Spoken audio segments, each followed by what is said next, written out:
हाँ दादाजी, जय भारत, नमो बुद्धाय।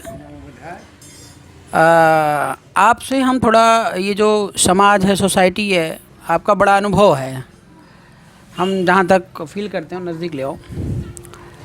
तो आज हम यहाँ पे निकले हुए हैं, थोड़ा सामाजिक विश्लेषण या कह सकते हैं कि जीवन दर्शन यात्रा निकाल रहे हैं हम लोग। तो उसको लेकर हमें पूरे उत्तर प्रदेश के हर ज़िले में जाना है और वर्तमान जो हमारा भारतीय समाज है उसकी क्या स्थिति परिस्थिति है, उस पर हम एक किताब लिख रहे हैं। तो आपसे हम जानना ये चाह रहे हैं कि आप वर्तमान भारत में सामाजिक और राजनीतिक स्थिति क्या है, विशेष तौर से जो देश के अंदर जातीय व्यवस्था व्याप्त है। जातीय व्यवस्था में तमाम हैं, जातियाँ यहाँ पे देश में काम कर रहे हैं, जबकि भारतीय संविधान जातीय व्यवस्था पर आधारित नहीं है, लेकिन जातियाँ हैं। तो मूलभूत समस्याएं क्या है, उसका समाधान क्या है, ये मैं आपके माध्यम से जानना चाहता हूँ। सर ऐसा है, अगर हम अपने समाज को एकत्रित करना चाहते हैं तो समस्त लोगों को एकत्रित करना होगा। जैसे हमारे समाज में बड़े बड़े लोग धनवान पूंजीपति हैं। आपका समाज मतलब कौन सा? मौर्य समाज। अच्छा, मौर्य समाज। ओके। मौर्य समाज की जनसंख्या भारत में लगभग 6 करोड़ से कम नहीं है आंकड़ा के अनुसार। तो जो अकेले चना भार नहीं फूट सकता है, लेकिन सभी लोग अगर एकजुट हो जाएं, जैसे तथागत बुद्ध ने कहा था, संघम शरणम गच्छामि, मैं एक संघ बनाकर रहूँगा। तीन चीजें जो बोली थी, तो उसको छोड़ दे रहा हूँ, लेकिन पहला तो है उन्होंने कहा बुद्धम शरणम गच्छामि, मैं बुद्धि की शरण में जाता हूँ। दूसरा कहा है धम्मम शरणम गच्छामि, पाली भाषा है, क्योंकि मैं धर्म की शरण में जाता हूँ। तीसरा उन्होंने शरण में कहा है संघम शरणम गच्छामि, मैं एक संघ बनाकर रहूँगा, संघ में रहूँगा, जिससे मैं बलवान रहूँगा। ये बात सदैव से चली आ रही है, लेकिन हम इतने बिखरे हुए हैं, जो पूंजीपति धनवान लोग हैं, वो धनवान लोग छोटे लोग को नहीं मान रहे हैं। बिल्कुल सही कह रहे हैं। जैसे आज हमारे सुजाति बंधु केशव देव मौर्य थे, उन्होंने एक कांग्रेस का पोंछ पकड़कर दौड़ रहे थे। स्वामी प्रसाद मौर्य जी बसपा का पोंछ पकड़े थे, और ये कौन हैं, बाबू सिंह कुशवाहा जी बसपा के शरण में जा कर के प्रताड़ित हुए, उनका अपमान किया गया। तो इसी तरह से अगर ये लोग अगर एक पटल पर, एक मंच पर आ जाएं, तो वास्तव में हमारे सुजाति बंधु में जो है एक प्रधान मुख्यमंत्री बना सकते हैं। तो ये जो है इस तरह से, लेकिन बहुत बड़ी बात है, पहले हम बड़े बड़े लोगों को जो पूंजीपति हैं उनको एकत्रित करें और गोपनीय मीटिंग करें।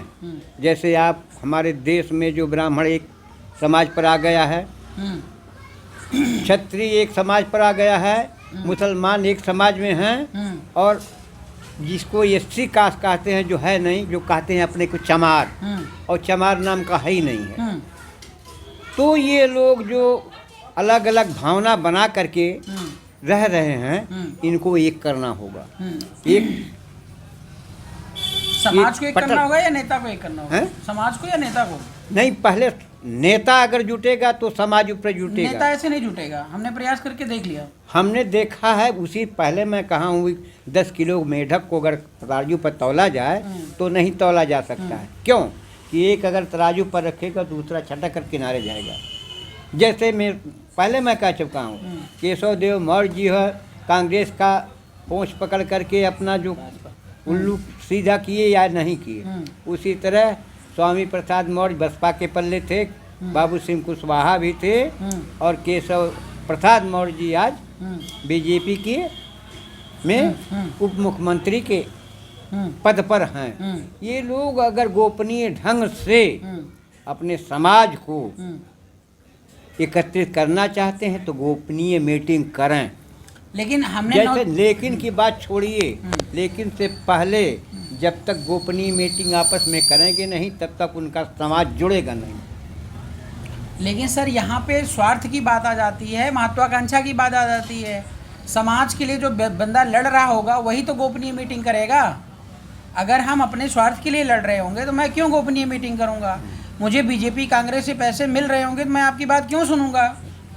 आप बताइए मुझे। हमने पूरा प्रयास करके इनको देख लिया। आज हम आपके बीच में हैं तो समाज को जोड़ने निकले हैं, नेता को जोड़ने नहीं निकले हैं। क्योंकि नेताओं से अगर कोई भी नेता दावा कर रहा है सामाजिक एकीकरण की, तो मैं बताओ अभी मैं उससे बात करता हूँ और सबसे पीछे रहूँगा। मैं उनकी सेवा में सबसे आगे रहूँगा, नेतृत्व में, लीडरशिप में, विधायक सांसद बनने में सबसे पीछे रहूँगा। हमने दृढ़ प्रतिज्ञा किया है कि हमें विधायक सांसद नहीं बनना है, लेकिन समाज को एक प्रतिज्ञा दो, मतलब प्लेटफॉर्म देना है। तो कौन सा ऐसा नेता है जो आपके संपर्क में जिससे बात करके एकीकरण की पहल की जा सकती है? कोई नेता है आपके संपर्क में? मैं नेता की बात नहीं करता हूँ, मैं समाज का बात करता हूँ। अगर एक हमारे समाज में एक कोई दिलेर नेता, शेर जैसा आ करके अपने समाज का कहाँ से आएगा रक्षा सर? करेगा, कहाँ से आएगा? बनाया जाएगा। तो बनाइए और ना। कैसे बनाया जाएगा? हम तैयार हैं कि ना जो बनाने है के लिए। निस्वार्थ होकर अगर भजन करता है, यानी समाज का सेवा करता है, तब तो संभव है। तो कैसे आप अगर विश्वास करेंगे? स्वार्थ अपने जो स्वार्थ है, में कर रहा है। मैंने पहले बताया, जैसे केशव देव मौर्य जी और केशव प्रसाद मौर्य जी और क्या नाम है स्वामी प्रसाद मौर्य जी, बाबू सिंह कुशवाहा, अगर ये बाबू सिंह कुशवाहा पर पूर्वांचल में अपना पैर बनाए होते तो आज इनको बसपा तिरस्कृत नहीं कर सकती। जो कि वो मेहरी बन कर रहे थे, बसपा की मेहरी बन करके रहे थे और खाना भी नहीं खाते थे, उनके पीछे रात दिन काम करवाती थी। लेकिन उनको क्या किया? उनको बड़े अपमान के साथ निकाल दिया। और कौन निकाला? उसके कान भरने वाले कौन थे जानते हैं? छत्तीस चंद मिश्र थे और नसीमुद्दीन सिद्दीकी। उन्होंने अपने चाल से, कूटनीति से, राजनीति से नहीं, कूटनीति, कूटनीति माने होता है दगाबाजी। इसमें गलती किसकी है? हैं? बाबूजी इसमें गलती किसकी है? गलती किसकी है? आप लोग तौलिए किसकी गलती है, सोचिए। कहीं ना कहीं बाबूजी के नेतृत्व में गलती रही होगी ना, तभी तो ऐसा हुआ। अरे भाई है, लेकिन थोड़ी गलती और बड़ी गलती में अंतर होता है। थोड़ी गलती भूल से हो जाती है, लेकिन बड़ी गलती को कैसे होती है? बड़ी गलती कैसे होती चलो है? मान लेते हैं वो बीजेपी, वो सपा में, वो बसपा में थे, उनका यूज हुआ, फिर कांग्रेस में जाने की क्या जरूरत थी? फिर कांग्रेस में के साथ गठबंधन किए तो वहाँ पे जाने की क्या जरूरत थी? जरूरत थी। ये लोग बंदर हैं, बंदर लोग जो जहाँ फर जिस डाली पर आता कूद कर जाते हैं, तो ये लोग बंदर हैं जो इस तरह से काम करते तो हैं। आप कहना ये चाहते इसी हैं? तरह से हमारे यहाँ एक नेता थे भालचंद, वो भी बंदर थे। कभी बसपा में थे तो कभी सपा में थे, कभी कांग्रेस में चले गए। ये लोगों की ये बड़ी भारी नीति थी कि हमको फल चाहिए, चाहे अपमान से सम्मान से। अपमान हुए, लेकिन आप अगर शेर की तरह दृढ़ संकल्प से लग्न के साथ अगर समाज के साथ जुड़ते हैं तो वास्तव में एक माननीय होंगे और नेतृत्व करने योग्य हैं। नेता सब लोग हैं, लेकिन नेतृत्व करना बड़ी बात होती है। अपने औरत का मर्द सब होता है, लेकिन जब 10 लोगों का मर्द हो तो मर्द है। क्यों भाई? हम वो सारी चीजें करने में सक्षम हैं बाबूजी। धन्यवाद। बस आपके जो है मार्गदर्शन की जरूरत है। हम ये चाहते हैं कि जो आपका अनुभव है वो मेरा तो अनुभव नहीं है। नहीं, अनुभव तो आपका अनुभव लेने में तो मेरे को आपकी उम्र का होना पड़ेगा। ऐसा कुछ बात नहीं है। उर्दू में एक दोहा, एक हाँ। शेर बनाया है, हाँ, बुजुर्गी अक्ल से होती है, हाँ, उम्र से कोई जरूर नहीं। हाँ, और तकब्बुर यानी घमंड हाँ। दिल से होता है, धन से कोई जरूर नहीं। नहीं वो बात ठीक है, वो अपनी जगह सही है।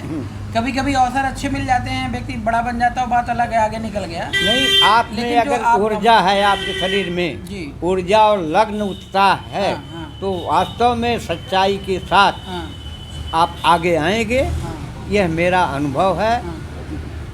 हाँ, नहीं वो तो कूट कूट कर भरी है, उसमें कमी नहीं तब है। वही सही बात है।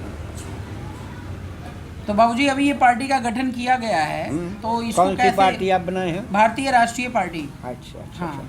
अच्छा। जो इसका थीम है अशोका राज की स्थापना करना, ठीक है, स्वर्णिम युग की पुनर्स्थापना करना, पूर्ण व्यवस्था परिवर्तन। ठीक है, बड़ा अच्छा काम कर रहे हैं, आप करिए। हाँ। और समाज आपके साथ जुड़ेगा। हाँ, लेकिन हाँ, बात इसकी है हाँ, कि 5 साल में जब इलेक्शन आता है हाँ। तो 1 महीना लोग जो अपना यात्रा चालू करते हैं, सबसे मिलते जुलते हैं। जब इलेक्शन समाप्त हुआ तो उनके लिए समाज की बात भूल जाती है, हैं, और भूल करके वो अपने घर बैठ जाते बाबूजी हैं। इसके लिए हमने ना पार्टी कम संगठन दोनों चीज़ें हैं। हम सरकार में रहें ना रहें कोई फ़र्क नहीं पड़ता है, लेकिन हम जब सरकार में हैं तो सरकार के तौर पे, सरकार में नहीं है तो संगठन के तौर पे बैकअप देने के लिए तैयार हैं। ठीक। हाँ, दोनों तरीके से काम कर रहे हैं ना। ठीक है, धन्यवाद है आपको। आप आगे बढ़िए। आपको प्रभु जो सबका अंतर्जामी या सद्बुद्धि दे जी। और समाज के प्रति लग्न हो। बहुत बहुत धन्यवाद।